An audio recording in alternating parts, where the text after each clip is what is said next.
চলে আসলাম দক্ষিণেশ্বরের বালি ব্রিজ। আর ডান দিকে দেখো ওই যে দক্ষিণেশ্বরের মায়ের মন্দির। তো ফাইনালি বন্ধুরা চলে আসলাম কোলাঘাট। রাইড করছি এখন কোলাঘাট ব্রিজের ওপর থেকে, পৌঁছে গেলাম দীঘার গেটের কাছে। এই দেখো এটাই হচ্ছে দীঘার গেট। তো ফাইনালি আমরা সমুদ্রের দেখা পেয়ে গেলাম। এই দেখো দূরে ওই যে সমুদ্র। এই দেখো বন্ধুরা এটাই হচ্ছে দীঘাতে জগন্নাথ মন্দিরের ওয়েলকাম গেট। আর এই দেখো ওই দূরে গাছের ফাঁক দিয়ে মন্দির দেখা যাচ্ছে। আর ওই দেখো ওই মন্দির, কি সুন্দর দেখো মন্দিরটা। পুল থেকে বাইরের লুকটা দেখো কত সুন্দর। এই দেখো কত সুন্দর ভিউ।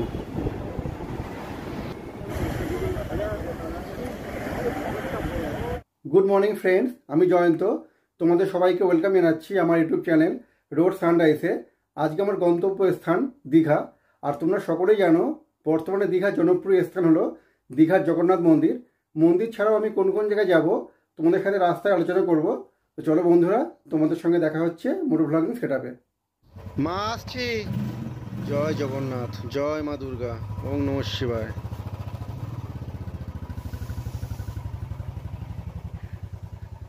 এ বাবা, যাবো কোন পাশ থেকে? রাস্তায় জলের পাইপ বসছে, মাটি খুঁড়ে দেখো কি করেছে। ও দাদা, কতক্ষণ লাগবে? বাড়ি থেকে ভেবেছিলাম বেরোবো 4:30টার সময়, কিন্তু 5টা বেজেই গেল। তারপরে এখানে এতক্ষণ সময় নষ্ট হলো। এখন সময় 5:30। এই দেখো এইবার আমরা যুক্ত হয়ে যাব ন্যাশনাল হাইওয়ের সাথে। এটা হচ্ছে ন্যাশনাল হাইওয়ে 12। ডান দিকে হচ্ছে কৃষ্ণনগর, আর আমরা নেব বাঁ দিকে অর্থাৎ কলকাতার দিকে। এই জায়গাটার নাম হচ্ছে দত্তপুকুর সন্তোষপুর মোড়। বর্তমানে ম্যাক্সিমাম রাইডারটাই কিন্তু উত্তরবঙ্গে যাওয়ার সময় এই ন্যাশনাল হাইওয়ে 12 ধরেই কিন্তু যায়। এয়ারপোর্ট 5 কিলোমিটার এবং দক্ষিণেশ্বরের মন্দির হলো 14 কিলোমিটার। সামনের সিগন্যাল থেকে ডান দিকে নিয়ে আমি ধরে নেব বেলঘড়িয়া এক্সপ্রেস। সামনের সিগন্যাল থেকে আমি এবার ডান দিকের রাস্তাটা ধরে নেব। বাঁ দিকের রাস্তাটা চলে যাচ্ছে টোল ব্রিজ, আর আমি নিয়ে নিলাম সোজা এই রাস্তাটাই দক্ষিণেশ্বর সার্কেল হয়ে চলে যাচ্ছে দক্ষিণেশ্বরের বালি ব্রিজ বা বিবেকানন্দ সেতু। চলে আসলাম দক্ষিণেশ্বর সার্কেল। এই জায়গাটা থেকে যতবারই রাইড করে যাই খুব সুন্দর লাগে। কি সুন্দর দেখো, পুরো রাউন্ড হয়ে ঘুরতে হয়। আর বালি ব্রিজ যাওয়ার জন্য আমি নিয়ে নিলাম এই বাঁ দিকের রাস্তাটা। সামনেই দেখো এটাই হচ্ছে দক্ষিণেশ্বরের স্কাই ওয়াক। আমার চ্যানেলে দক্ষিণেশ্বরের মোটো ব্লগ আপলোড করা আছে, তোমরা চাইলে একবার দেখে আসতে পারো। দেখতে দেখতে 30 কিলোমিটার রাইড করে চলে আসলাম দক্ষিণেশ্বরের বালি ব্রিজ। আর ডান দিকে দেখো ওই যে দক্ষিণেশ্বরের মায়ের মন্দির, ভবতারিণী মায়ের মন্দির। আর আমার বাঁ দিকে হচ্ছে নিবেদিতা সেতু। দূর থেকে মায়ের কাছে এটাই প্রার্থনা এই রাইডটাও যেন খুব ভালো হয়। জয় মা।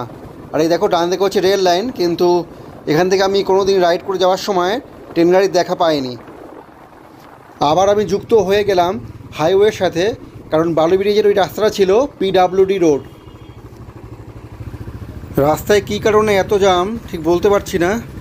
আর এই দেখো লরির মাঝখান দিয়ে যেতে হচ্ছে। যেতে পারবো? মনে তো হচ্ছে বেরিয়ে যাওয়া যাবে। চলো।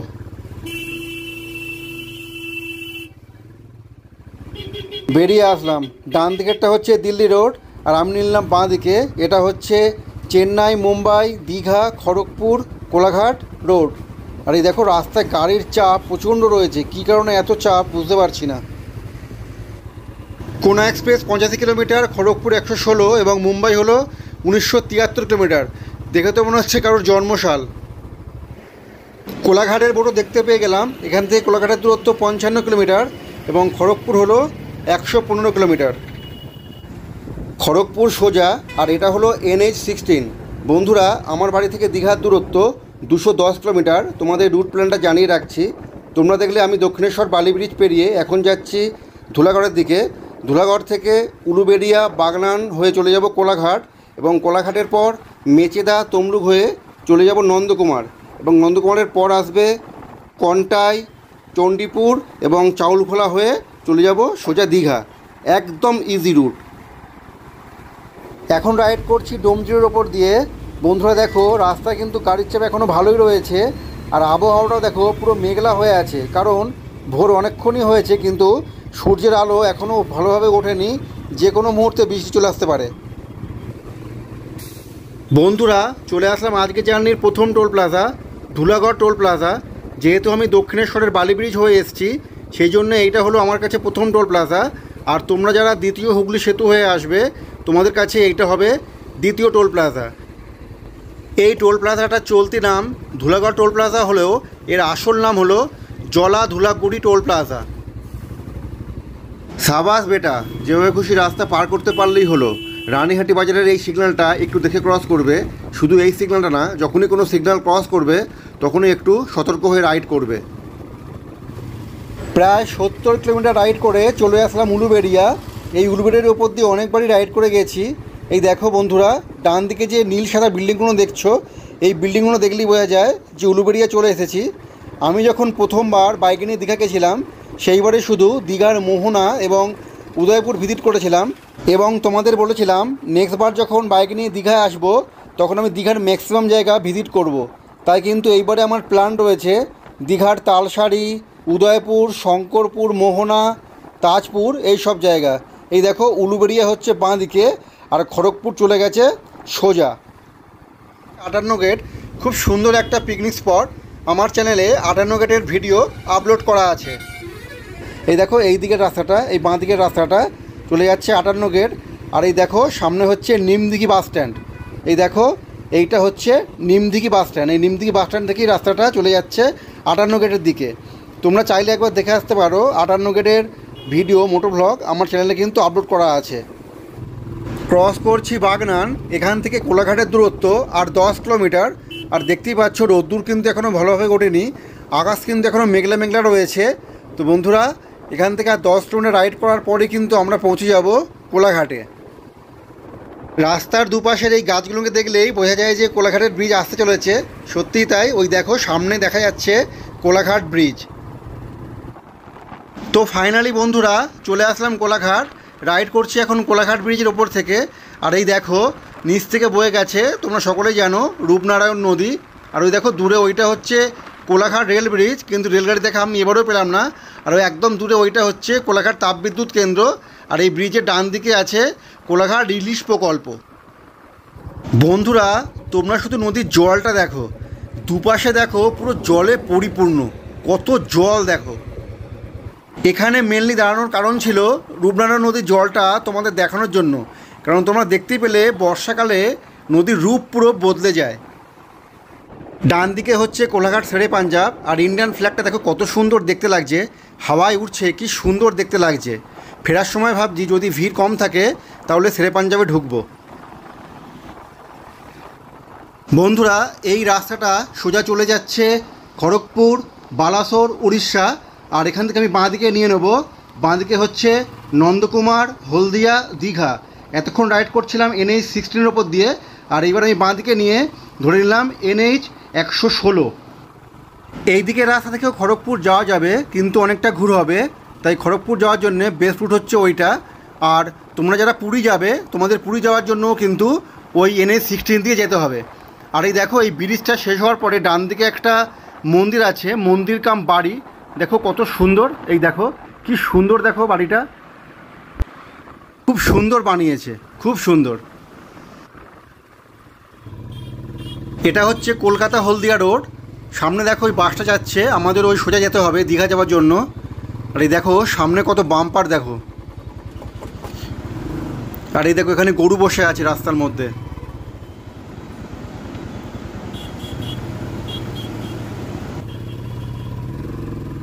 এই জায়গাটা ক্রস করার সময় একটু দেখে ক্রস করবে। দেখো ডান দিকে ফ্লাইওভারও রয়েছে। আর আমরা এখন নিয়ে নিলাম এই হলদিয়া রোড। হলদিয়া 49 কিলোমিটার এবং নন্দকুমার হলো 26 কিলোমিটার। হলদিয়া নিয়েও একটা মোটো ভ্লগ বানানোর ইচ্ছা আছে, বাইক নিয়ে একদিন হলদিয়াতেও আসবো। এই দেখো চলে আসলাম আজকে জার্নির দ্বিতীয় টোল প্লাজা, কোলাঘাট হলদিয়া টোল প্লাজা। যেহেতু আমি বালি ব্রিজ দিয়ে এসেছি তাই এটা আমার কাছে সেকেন্ড টোল প্লাজা। আর এই টোল প্লাজার কিন্তু একটা আদি নাম আছে, এটাকে কিন্তু অনেকে সোনাপেটিয়া টোল প্লাজাও বলে থাকে। বন্ধুরা সামনে এই সিগন্যাল থেকে দেখো একটা রাস্তা বাঁ দিকে চলে যাচ্ছে, এই রাস্তাটা চলে যাচ্ছে তমলুক। আর আমার ডান দিকে হচ্ছে পাঁশকুড়া। আর আমরা এখান থেকে চলে যাব সোজা, অর্থাৎ নন্দকুমারের দিকে। এই রাস্তাটা সোজা চলে যাচ্ছে নন্দকুমার। বন্ধুরা চলে আসলাম নন্দকুমার। বাঁ দিকের রাস্তাটা দেখো চলে যাচ্ছে তমলুক। এইটাও কিন্তু দক্ষিণেশ্বর সার্কেলের মতো রাউন্ড হয়ে ঘুরতে হবে। আর এই দেখো সামনে বাঁ দিকে যে রাস্তাটা চলে যাচ্ছে, এই রাস্তাটা এটা যাচ্ছে হলদিয়া, আর এখান থেকে আমরা এই দিকে রাস্তাটা নিয়ে নেব। তোমরা যারা ফার্স্ট টাইম বাইকে করে দীঘা আসবে তোমরা কিন্তু এখানে একটু সাবধানে রাইড করবে। ওপরে দেখো এই ফুটব্রিজটা তোমরা ল্যান্ডমার্ক হিসেবে ধরে রাখবে। এই ফুটব্রিজের নিচের রাস্তাটাই চলে যাচ্ছে সোজা দীঘা। এই রাস্তাটা কিন্তু অনেকে গুলিয়ে ফেলে এবং ভুল করে কিন্তু অনেকে অন্যদিকেও চলে যায়। এই জায়গাটার নাম হচ্ছে নরঘাট, আর এখন রাইড করছি মাতঙ্গিনী সেতুর ওপর দিয়ে। ডান দিকে দেখো একটা সুন্দর মন্দির রয়েছে, কিন্তু কোন ঠাকুরের মন্দির এটা আমার ঠিক জানা নেই। তোমরা কেউ জানলে কমেন্টস করে অবশ্যই জানিও। আর এই দেখো নিচ থেকে বয়ে গেছে হলদি নদী। নদীতে কিন্তু ভালোই জল রয়েছে। অ্যাকচুয়ালি এই সমস্ত নদীতে বর্ষাকালে কিন্তু জলের পরিমাণ অনেকটাই বেড়ে যায়। আগেরবার যখন দীঘা এসেছিলাম তখন কিন্তু নদীতে এত জল ছিল না, এখন বর্ষাকাল বলেই জলের পরিমাণটা এত বেশি। এটা হলো মেঘরাজপুর ফ্লাইওভার। এই ফ্লাইওভারটা হয়ে কিন্তু আমাদের মতো রাইডারদের অনেক সুবিধা হয়েছে, কারণ এর নিচেই রয়েছে সত্যগড় রেল স্টেশনের রেল লাইন। এখানে কিন্তু আগে প্রচণ্ড জাম হতো এবং অনেকটা সময় নষ্ট হতো, কিন্তু বর্তমানে দীঘা বা মন্দারমণি যাওয়ার জন্য কিন্তু অনেকটাই সময় সাশ্রয় হচ্ছে।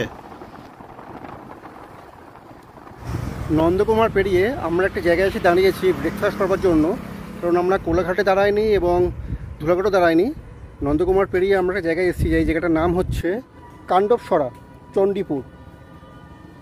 এখানে এই দেখো এই দোকান, এখান থেকে আমরা দুটো ডিম টোস্ট অর্ডার দিয়েছি এবং চা। এই দেখো ডিম টোস্ট চলে এসছে আর এরপর আসছে চা। চলো চা খেয়ে দেখা হচ্ছে তোমাদের সঙ্গে আবার মোটো ভ্লগিং সেটআপে। এই জায়গাটার নাম হলো চণ্ডীপুর। চণ্ডীপুরের বাঁ দিকে হলো নন্দীগ্রাম এবং দীঘা হলো সোজা। এই চণ্ডীপুর কিন্তু একটি বিখ্যাত জায়গা। আশা করি তোমরা অনেকেই চণ্ডীপুরের নাম শুনেছ। কলকাতায় বউবাজারের মতো এইখানেও কিন্তু অনেক সোনার দোকান রয়েছে। চণ্ডীপুর থেকে কিছুটা আসবার পর আরও একটা টোল প্লাজা রয়েছে, কিন্তু দেখো এটা এখনও চালু হয়নি এবং কোনো নামও নেই। আগের বার যখন দীঘা এসেছিলাম তখনও কিন্তু এইটা চালু ছিল না। এটা কি আদৌ কোনো দিন চালু হয়েছিল কি না সেটাও কিন্তু আমার জানা নেই।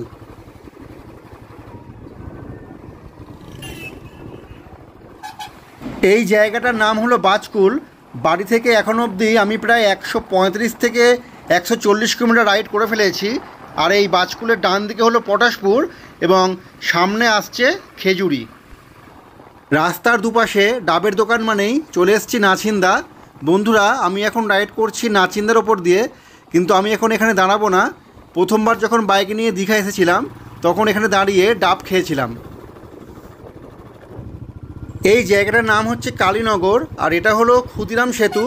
নিচ থেকে দেখো এটা খাল না নদী আমি ঠিক বুঝতে পারছি না, কারণ নদী হলে তো অনেকটা চওড়া হতো, কিন্তু এর চওড়াটা অনেকটাই কম। বন্ধুরা তোমরা কেউ জানলে কমেন্টস করে অবশ্যই জানিও যে এটা নদী নাকি কোনো খাল। এটাই হলো নাচিন্দার শীতলা মায়ের মন্দির। জয় মা। বন্ধুরা এই জায়গাটার নাম হলো রূপসী মোড় বাইপাস। এখান থেকে দীঘা ডান দিকে, এই দেখো আমি ডান দিকে নিয়ে নিলাম। বাড়ি থেকে এখনও পর্যন্ত আমি প্রায় 170 কিলোমিটার রাইড করে ফেলেছি। দীঘার দূরত্ব এখান থেকে আরও প্রায় 40 কিলোমিটারের মতন, কারণ আমার বাড়ি থেকে দীঘার দূরত্ব হলো 210 কিলোমিটার। এই জায়গাটা হলো খড়গপুর বাইপাস। ডান দিকে খড়গপুর, এখান থেকে 99 কিলোমিটার এবং বাঁ দিকে কন্টাই টাউন 2 কিলোমিটার। এই খড়গপুর বাইপাস থেকে দীঘার দূরত্ব 34 কিলোমিটার। খড়গপুর বাইপাস থেকে খড়গপুর যাওয়া গেলেও খড়গপুর যাওয়ার বেস্ট রুট কিন্তু NH-16। এইটা হচ্ছে কাঁথির মোড়, বাঁ দিকে হচ্ছে কন্টাই টাউন এবং দীঘা হলো সোজা। এই কাঁথির মোড় থেকে দীঘার দূরত্ব আর 32 থেকে 33 কিলোমিটারের মতন। এই কাঁথি বাইপাস ধরেই আমি এবার দীঘার দিকে এগিয়ে যাব। সামনের এই সিগন্যাল থেকে আমি ডান দিকে নিয়ে নিলাম দীঘার দিকে। বাঁ দিকের রাস্তাটা চলে গেছে কন্টাই টাউন, আর এখান থেকে দীঘার দূরত্ব আর মাত্র 32 কিলোমিটার। তো বন্ধুরা এখান থেকে দীঘা আর মাত্র 32 কিলোমিটার। নদীর দুই পাশে দেখো একদম পুরো জলে পরিপূর্ণ। এই নদীটার নাম হলো পিছাবনি নদী, আর এইটা হলো পিছাবনি নদীর ওপরে পিছাবনি সেতু। এই নদীটা খুব একটা বেশি চওড়া না হলেও জলে কিন্তু একদম পুরো পরিপূর্ণ। বন্ধুরা আমি এখন রাইড করছি পিছাবনি ব্রিজের ওপর থেকে।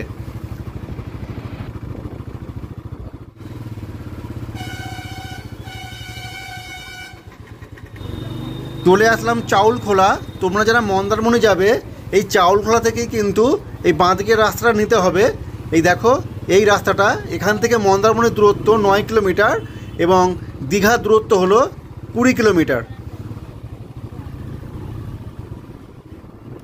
কিছুক্ষণ আগেই আমরা রামনগর ক্রস করেছি। আর এই দেখো বন্ধুরা, এই রাস্তার ভিউটা কত সুন্দর, দুপাশে গাছগুলোর জন্য দেখো রাস্তাটা কত সুন্দর দেখতে লাগছে। আর এইগুলো হলো ইউক্যালিপটাস গাছ। দীঘার দিকে যতই এগিয়ে যাচ্ছি রাস্তাটা কিন্তু ততই সরু হতে থাকছে। ফাইনালি বন্ধুরা পৌঁছে গেলাম দীঘার গেটের কাছে। এই দেখো এটাই হচ্ছে দীঘার গেট, দীঘার বিশ্ব বাংলা গেট। আগের বার যখন দীঘা এসেছিলাম এই গেটের কাছে বাইক নিয়ে ছোট্ট একটা স্ট্যান্ড করেছিলাম, কিন্তু এইবারে স্ট্যান্ড করব না, কিন্তু এখানে অনেক ফটো তুলতে হবে। তো চলো এখানে ফটো তুলে তোমাদের সঙ্গে আবার মোটর ভ্লগে দেখা হচ্ছে। ফটো তোলা কমপ্লিট, ইউটিউবে থাম্বনেলের জন্য কয়েকটা ফটো তুললাম। বন্ধুরা এখান থেকে দীঘার দূরত্ব আর মাত্র 2 কিলোমিটার। এই সামনে দেখো রাস্তাটা 3 দিকে ভাগ হয়ে গেছে। বাঁদিকে দেখো এই রাস্তাটা চলে যাচ্ছে দীঘার শঙ্করপুর তাজপুর, আর সামনে যে স্বামী বিবেকানন্দর মূর্তি রয়েছে স্ট্যাচু, এই দেখো এইদিকে রাস্তাটা চলে যাচ্ছে নিউ দীঘা। এই দেখো এখানে পুলিশ দাঁড়িয়ে রয়েছে। আর এই দেখো সামনে যে রাস্তাটা, এই রাস্তাটা সোজা চলে যাচ্ছে দীঘা মোহনা। এখান থেকে সোজা গেলে চলে যাবে দীঘা মোহনা। সামনে আরও একটা রাস্তা থেকে দীঘা মোহনা যাওয়া যায়, চলো তোমাদের সেই রাস্তাটাও দেখাচ্ছি। বাঁ দিকে দেখো এটাই হচ্ছে দীঘার বাস স্ট্যান্ড। বাসে করে এলে তোমাদের এখানেই নামতে হবে। তাছাড়া সামনে পেট্রোল পাম্পের ওখানেও বাস দাঁড়ায়। আর বন্ধুরা সামনে দেখো সোজা সমুদ্র। তো ফাইনালি আমরা সমুদ্রের দেখা পেয়ে গেলাম। এই দেখো দূরে ওই যে সমুদ্র। কিন্তু এখানে এখন দাঁড়াবো না, কারণ আমাদের হোটেল ঠিক করা নেই। আমরা এখন যাব নিউ দীঘায়, তারপরে আমরা হোটেল ঠিক করব। দুটো হোটেল দেখা আছে। এই দেখো বাঁ দিকের এই গেটটাতে লেখা রয়েছে জগন্নাথ দেবের মাসির বাড়ি। তো ওই দুটো হোটেলের মধ্যে যেইটা ভালো হবে সেটাতেই থাকবো। এই দেখো বন্ধুরা, এটাই হচ্ছে দীঘাতে জগন্নাথ মন্দিরের ওয়েলকাম গেট। আর এই দেখো ওই দূরে গাছের ফাঁক দিয়ে মন্দির দেখা যাচ্ছে। বন্ধুরা ফাইনালি 210 কিলোমিটার রাইড করে আমি পৌঁছে গেলাম দীঘার জগন্নাথ মন্দিরে। এ দেখো ওই গেটে লেখা রয়েছে ওপরে জগন্নাথ ধাম। আর ওই দেখো ওই মন্দির, কি সুন্দর দেখো মন্দিরটা। আর সামনে যে এইটা দেখছো এইটা হচ্ছে মন্দিরে ঢুকবার গেট। মন্দিরে সন্ধেবেলায় আসবো, আর মন্দিরের ভিডিও তোমরা নেক্সট এপিসোডে দেখতে পারবে। দীঘা সিরিজের পরবর্তী এপিসোড দেখবার জন্য তোমরা আমার চ্যানেলটাকে সাবস্ক্রাইব করে রেখে বেল বাটনটাকে প্রেস করে রেখে দাও। আর এই দেখো আমার ডান দিকে হচ্ছে দীঘা রেলওয়ে স্টেশন। বেল বাটনটাকে প্রেস করবে এই কারণেই যাতে পরবর্তী ভিডিও আসার সাথে সাথে সবার আগে তোমাদের কাছে পৌঁছে যায়। যেহেতু আমি থাকবো নিউ দীঘার হোটেলে, বন্ধুরা দেখো আমি চলে এলাম নিউ দীঘা। সামনেই হচ্ছে নিউ দীঘা সি বিচ। আর আমি আগের বারে ছিলাম হোটেল রাজ প্যালেসে। এই দেখো আমার ডান দিকে হোটেল রাজ প্যালেস, কিন্তু এইবারে থাকবো আমি অন্য হোটেলে। চলো তোমাদের ওই হোটেলে নিয়ে যাচ্ছি। তোমরা জাহাজ বাড়ির নাম অনেকেই শুনেছো বা অনেকেই জাহাজ বাড়ি দেখেছো। আমার ডান দিকে হচ্ছে জাহাজ বাড়ি। এই জাহাজ বাড়ি থেকে আমি ডান দিকে নিয়ে নিলাম। এই দেখো এই দিকের রাস্তাটা, এখান থেকে একটুখানি গিয়েই হচ্ছে আমাদের হোটেল। আমি সুইমিং পুলওয়ালা হোটেল খুঁজছিলাম, গুগল থেকে সার্চ করেই এই হোটেলটা পেয়েছি। এই দেখো এখান থেকে আর একটুখানি এই বাঁ দিকে নিয়ে নিলাম। ওই দেখো সামনেই হচ্ছে আমাদের হোটেল। বাবা এখানে তো অনেক বাইক পার্কিং করা রয়েছে, সামনে 4 চাকাও পার্কিং করা রয়েছে। দেখো bridge hotel, a unit of ABBS hotel private limited. বন্ধুরা এই হোটেলটাই এখন বুকিং করলাম। দেখো হোটেলটা কত সুন্দর। আর এই হোটেলের ফার্স্ট ফ্লোরেই রয়েছে সুইমিং পুল। চলো এবার তোমাদের হোটেলটা ঘুরিয়ে দেখাচ্ছি। হোটেলের রুমের ট্যারিফ চার্ট, আর এই হচ্ছে রিসেপশান, এবং এইদিকে দেখো এইটা হচ্ছে খাবার জায়গা। চলো এবার তোমাদের ওপরে নিয়ে গিয়ে রুমটা দেখাবো। লিফটটা এইদিকে। তোমাদের ভেতরে নিয়ে গিয়ে পুরো রুমটা দেখাচ্ছি। দরজা খুলতেই এখানে সমস্ত রাইডিং গিয়ার্সও রেখেছি, তার সঙ্গে হেলমেট, রাইডিং গিয়ার্স এবং নিচে জুতো। এটা হচ্ছে আলমারি।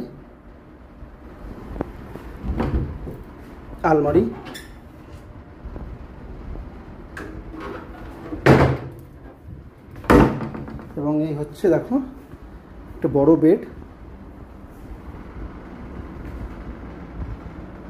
খুব সুন্দর বেডটা, সিনারিটা খুব সুন্দর। এবং এইদিকে আমাদের সমস্ত লাগেজগুলো রেখেছি। দুটো চার্জার পয়েন্ট রয়েছে, এদিকে একটা, এবং তার সঙ্গে ফোনও রয়েছে রিসেপশনে কল করার জন্য, এবং এদিকে একটা চার্জার পয়েন্ট রয়েছে। আর এদিকে রয়েছে দুটো বসবার চেয়ার, তার সঙ্গে একটা টি টেবিল এবং দুটো মিনি চেয়ার। এই হচ্ছে টিভি আর এই হচ্ছে এসি। আর এইদিকে দেখো একটা মিনি ফ্রিজ এবং তার সঙ্গে ছোট্ট একটা ওয়ার্ড্রপ রয়েছে। এখানে 4 বোতল জল দিয়েছিল, তার মধ্যে 1 বোতল খেয়ে নিয়েছি। এবং এইদিকে দেখো চায়ের সমস্ত সরঞ্জাম, কেটলি, টি কাপ, এবং ওর সঙ্গে কফি, চা, দুধ, সুগার সবই রয়েছে। এবং এইদিকে দেখো চিরুনি দিয়েছে এবং টুথব্রাশ এবং টুথপেস্ট।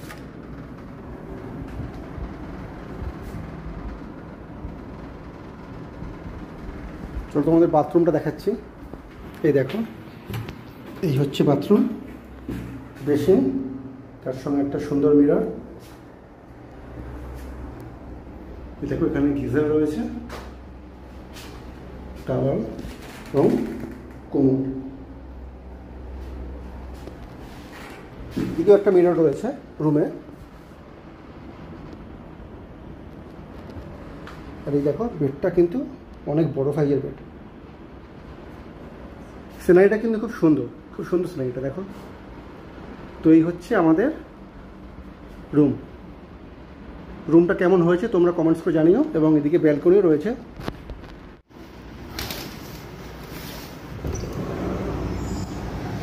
এখান থেকে সমুদ্র দেখা যায় না, সামনে ফ্রন্ট থেকে সমুদ্র দেখা যাচ্ছে। এবং চলো তোমাদের সুইমিং পুলটাও দেখাচ্ছি আমি। বন্ধুরা, এটাই হচ্ছে এই হোটেলের সুইমিং পুল। হোটেলের ফার্স্ট ফ্লোরে রয়েছে এই সুইমিং পুলটা।